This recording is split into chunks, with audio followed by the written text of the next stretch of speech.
महाकाल की जब आप बात करती हैं तो भस्म आरती, मैंने तो हालांकि तस्वीरों में ही देखी है, सौभाग्य प्राप्त नहीं हुआ। उस जी। भस्म आरती का क्या रहस्य है? हाँ, ये बहुत अच्छा प्रश्न है। हुँ, 2 प्रश्न जो आपने, एक तो राजा वाली, और हुँ, ये भी, इसके विषय में भी बहुत सारी भ्रांतियाँ हैं हुँ, लोगों में हुँ, भस्म आरती को हुँ। लेके, क्योंकि एक्चुअल क्या है, सच्चाई क्या है, वो लोगों को नहीं पता है। शमशान की कहते हैं कि शमशान शमशान की। की भंग कहते हाँ, हैं, हाँ, शमशान की भस्म, यही बात है। बहुत सारी हाँ। चीज़ें मिथ्या प्रचार है। हुँ, देखिए, महादेव को भस्म आरती होती है, ये निश्चित है कि सुबह ठीक है। 4 बजे हुँ, भस्म आरती होती है। बहुत वर्षों पहले ऐसी कथा है कि हुँ, शमशान की जो है चिता की भस्म लाके उनको चढ़ाई जाती थी। वो हुँ, भी आज से 100-150 साल पहले की बात है। बहुत समय से ये प्रथा बंद है। उसके पीछे भी राज क्या है, आप देखिए, शमशान की ये नहीं कि कोई भी चिता जली और उसकी भस्म लाके महादेव हुँ, को अर्पे। महादेव को ऐसे नहीं, महादेव को इतना कर दिया गया है ना सोशल मीडिया पे कि नहीं, शमशान वासी हैं, शमशान में हुँ, रहते हैं, उनका रौद्र रूप, अघोरी रूप।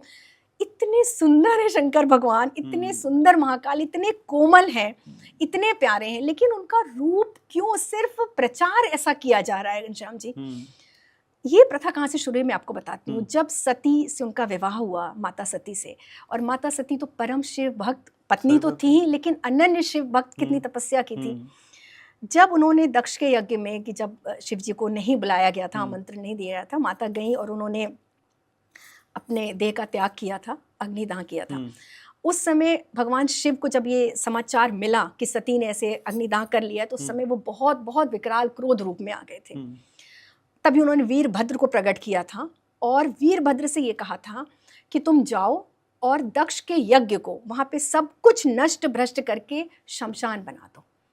तो उनके शब्द ये थे कि शमशान बना दो। फिर ऐसा हुआ। तब महादेव वहाँ गए, जब हुँ, बहुत गुस्से में, आपको पता है कि 51 शक्तिपीठ सती माता के अंगों से ही बने हुए हुँ, हैं। हुँ, जब शिव जी वहाँ गए, तो उन्होंने जब हवन कुंड में देखा सती माँ के देह को, जो कि भस्म की तरह से राख के हुँ, रूप में, तो उन्होंने उठाया कंधे पर।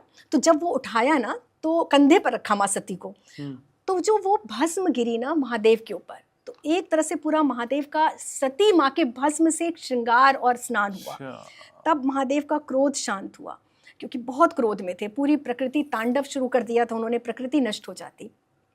तब उनका क्रोध शांत हुआ, वो भी अपने अनन्य भक्त की राख से, हुँ, भस्म से। हुँ, तो उसके बाद से जब ये प्रथा हुई, तो लगा कि शिव का क्रोध शांत होता है, हुँ, और उसके बाद ये कथा तो हुई, इसीलिए भस्म चढ़ाई गई। हुँ, लेकिन उसके बाद ऐसा नहीं है कि आप किसी की भी भस्म चढ़ा दो महादेव जी हुँ, पर, हुँ, ऐसा नहीं है।